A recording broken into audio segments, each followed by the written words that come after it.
A regent's group portrait, regentenstuk or regentessenstuk in Dutch, literally, regent's piece, is a group portrait of the board of trustees, called regents or regentesses, of a charitable organization, a guild. This type of group portrait was popular in Dutch Golden Age painting during the 17th century, and in the 18th century. They were intended to be hung in the regentenkamer, the regent's meeting room, or another prominent location in the institution. The regents of a charitable organization, a guild, were drawn from the regenten, the upper class of Dutch society. It was a prestigious honorary office, so the regents were keen to have themselves depicted in this role. The leading portraitists of the day were commissioned to make regentenstukken, including Rembrandt, Frans Hals, Ferdinand Bol, and Bartholomeus van der Helst. The commissions proved lucrative, particularly since the regents only served for a few years, to be replaced with a new set of regents that were equally eager to be painted. In some institutions the regentesses were all female, and so the portraits were of all female groups, or there were mixed-gender regents who were painted separately, as in Hals' two portraits of the regents and regentesses of the Old Men's Almshouse. Occasionally the painting depicted not just the regents but also others, such as the binnenvader or binnenmoder, who was in charge of the day-to-day operations. For instance, Abraham de Vries in 1633 painted a regentenstuk for the Burgerwijsche orphanage in Amsterdam, showing not only the regents but also the binnenvader, leading in a young orphan girl. Group portraits, largely a Dutch invention, were popular among the large numbers of civic associations that were a notable part of Dutch life, such as the militia group portrait, a shutterstuk showing officers of a city's shutterregime, militia guards, boards of trustees and regents of guilds and charitable foundations, and the like. Especially in the first half of the 17th century, portraits were very formal and stiff in composition. Boards of trustees preferred an image of austerity and humility, posing in dark clothing, often seated around a table, with solemn expressions on their faces.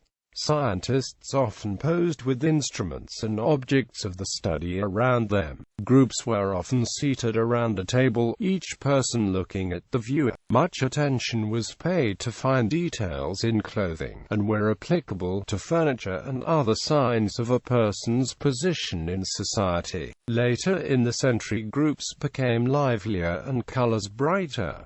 The cost of group portraits was usually shared by the subjects, often not equally. The amount paid might determine each person's place in the picture, either head to toe in full regalia in the foreground or face only in the back of the group. Sometimes all group members paid an equal sum, which was likely to lead to quarrels when some members gained a more prominent place in the picture than others. In Amsterdam, most of these paintings ultimately ended up in possession of the city council, and many are now on display in the Amsterdam Museum Gallery.